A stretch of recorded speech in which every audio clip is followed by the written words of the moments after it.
તો બગસરામાં આજે ઘટના બની। આ ઘટનાને લઈને પોલીસ દ્વારા તપાસ શરૂ કરવામાં આવી છે। આ ઘટના મુદ્દે ડીવાયએસપી જયદેવ ગઢવીએ નિવેદન આપ્યું છે। તેમણે કહ્યું કે મોટા મુંજિયાસરની આ ઘટના સામે આવી છે। 25 જેટલા બાળકોએ હાથ પર બ્લેડ મારી કાપા માર્યા।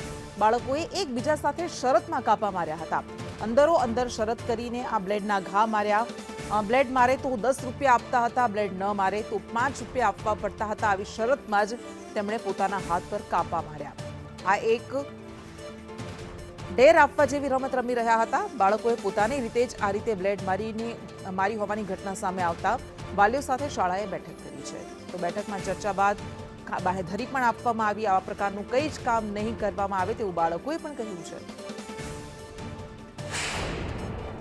બગસરા પોલીસ સ્ટેશનના મોટા મુંજિયાસરની એક ઘટના સામે આવી છે, જેનામાં મોટા મુંજિયાસરની જે પ્રાથમિક શાળા છે એનામાં ધોરણ 1 થી 8ના જે વિદ્યાર્થીઓ ભણે છે એનામાંથી 20 થી 25 આશરે જેટલા બાળકો છે એમણે પોતાના હાથ પર આ બ્લેડ મારેલી છે।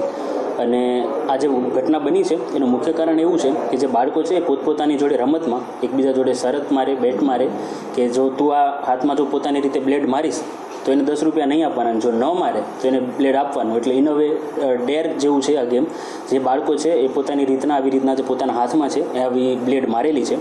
શાળાના જે પ્રિન્સિપલ છે એમને 18 કે 19 તારીખે આ ઘટનાની જાણ થયેલી।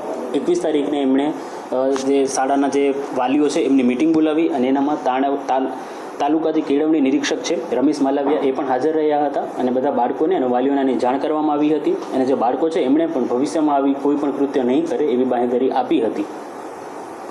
સર, આમાં વિડીયો ગેમનો કોઈ રોલ છે?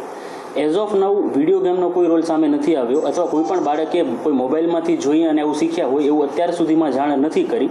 પણ આ જે છે એમણે બધાને સાંભળી અને ક્યાંકથી કર્યું હોય એવું લાગે છે। પણ એઝ ઓફ નાઉ વિડીયો ગેમનો અથવા મોબાઈલનો આનામાં કોઈ રોલ સામે આવ્યો નથી। ટોટલ સંખ્યા કેટલી વિદ્યાર્થીઓની આ બનાવમાં?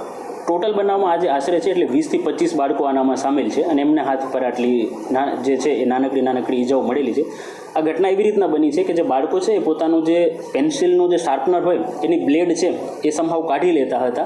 એટલે આ જે છે એ માર્કેટમાંથી પરચેઝ કરેલી બ્લેડ હોય એ બ્લેડ દ્વારા નથી થયેલું, પણ શાર્પનરની જે બ્લેડ હોય એના દ્વારા એમણે કાઢી અને એના દ્વારા પોતાના હાથ પર આવી રીતના માર્યું છે। એનાથી આ ઘટના બની છે। વાલીઓનો આક્ષેપ છે કે શિક્ષકો અથવા શાળા દ્વારા છુપાઈ હોય વાત, એવું કોઈ લાગ્યું તમને? ના, એવી કોઈ જાણવા નથી આવી, કેમ કે 18 અને 19 તારીખના જ્યારે પ્રિન્સિપલ છે એમને આ ઘટનાની જાણ થયેલી। 21 તારીખે એમણે વાલીઓની તાલુકા કેળવણી નિરીક્ષકની સાથે મિટિંગ બોલાવી હતી, બાળકોને પણ જાણ કરી હતી અને જે વાલીઓ છે એમને પણ આ બાબતની જાણ કરી હતી।